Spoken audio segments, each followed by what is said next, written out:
Booktrust and more recently on the sort of consultation that we're doing, talking to young deaf and disabled people, I've learned a huge amount and learned how many different types of deafness there are. You know, people talk about the autistic spectrum, but in a sense I sometimes feel like the deaf world is something of a spectrum as well, or in fact it's not, it's more three-dimensional than that. There are so many different experiences.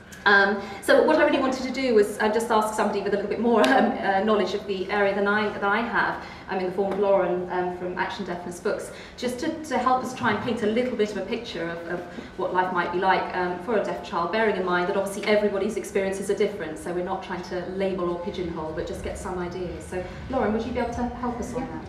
Agree really with what Alex has said, in that obviously there is such a wide scope and a wide spectrum of deafness, and we could talk, you know, all day about the different types of deaf child. There's no sort of typical type. But I think that the main point I wanted to make was almost to reinforce what Julie has said about, you know, the family experience of reading in the preschool, and in those cases you know, we're talking about sign language, and maybe those children are born into families where they are already signing, they're communicating together using sign language, and so the communication isn't really an issue or a barrier there, but at the same time there's maybe a lack of resources there that are delivered in sign language. And also it might be that because education has changed so much for deaf people and deaf children over the years, that maybe the parents aren't very avid readers. Perhaps their educational background has meant that they have grown up without a keenness for reading, or with low literacy skills they may not be sitting down and reading with a child. So that's one aspect. Another aspect is that, you know, 90% of deaf children are born into hearing families, and those families and those parents may have had no previous experience of communicating with a deaf child before. Therefore, the resources that they, you know, use with the child and the way they learn to read with the child may not be the same way as we would see in a typical hearing family. So I think it's important to understand that, you know, these resources are about making reading that shared experience that Julia was talking about. And if a parent doesn't really have that, isn't too sure about how they're communicating with their child, or you know, whether the child is actually taking on the books and the stories, it's just about making that experience accessible for the family, whether they are, you know, raising their child orally or with sign language, or a mixture of both, or even bilingually. You know, there's all of that kind of blended language use in the home, and it's about, you know, resources being part of that experience. Perhaps you could go on a bit further with that and tell us what are some of the sort of key issues really in terms of what's provided by the book world, or perhaps what isn't provided. What are some of the needs? Perhaps you could start on that, and maybe we could ask Rebecca to join us on that session. I think from my perspective, in terms of not just from a publishing perspective, but also, you know, selling a range of books by other publishers, we're constantly sort of having families approach us and ask for, you know, what resources are appropriate for their deaf child, what are the best books that they can get. One of the key issues is just about having, you know, deaf characters in these books, so that the deaf child has somebody to identify with and aspire to, and feel that there's somebody in that book that is just like them.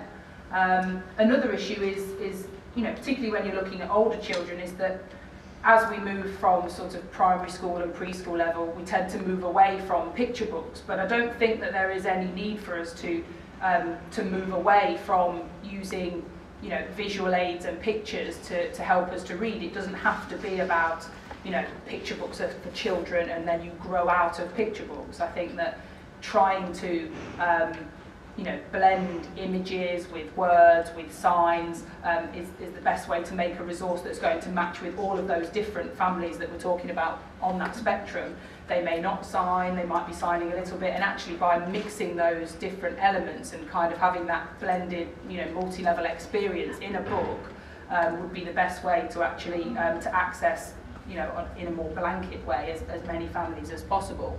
So it is about being, you know, more visual, more interactive, you know, making sure that the child has understood and ingested that story and feels part of it. And I think that would be a beneficial thing for any books, whether it's for a deaf child or a hearing child. You know, the more involved you feel, the more you take on that information, and the more keen you become to read, which is half the battle really, is getting that child to enjoy reading and to want to read more books, not to feel like it's just a chore that comes home in the book bag from school, and that they actually want to make that part of their enjoyment. It seems to me that most deaf children are born actually with the same potential, the same opportunity as any other child, and yet somehow when you look at adults, and I learned this from the wonderful Ruth at Sign Health, that when you look at the adult deaf person's average reading age, it's something like around 8 years of age, isn't it? So something is going hideously wrong in terms of I'm putting my hands behind my back, sorry. In terms of us letting down those children, we're obviously not getting it right. If those children have the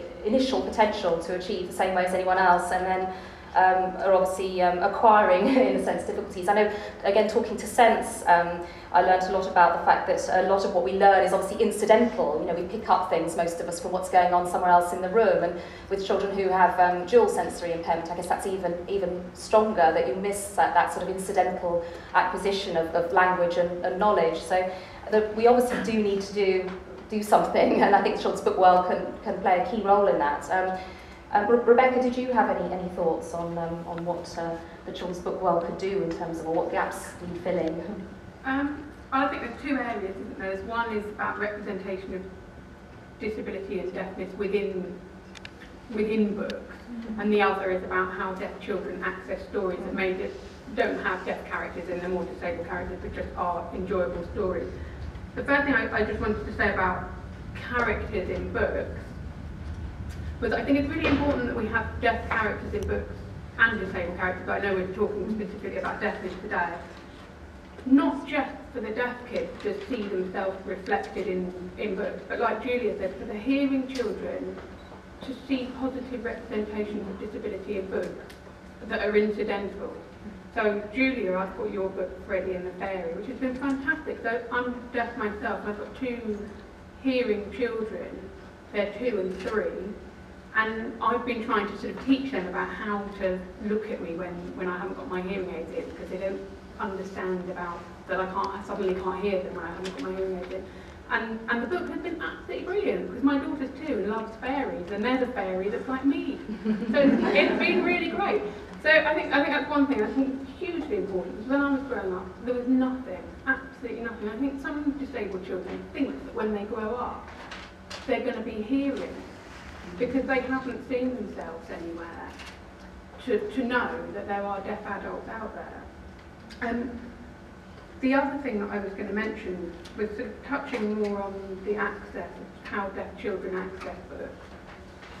And I know Julia sort of talked a little bit about not having deaf children looking at screens and things, but I do think that the whole area of e-books and technology that is opening out, and I agree with you, I don't want my kids to always be looking at screens, but at the same time I think there's a potential there for a leveller for disabled children to access books in a way that they haven't been able to previously. So for instance, visually impaired children to be able to enhance the font on a book on an iPad or something and read it in an accessible size font, or move the font that may be all over the place, which is quite hard to track if you've got a visual impairment, into a predictable place.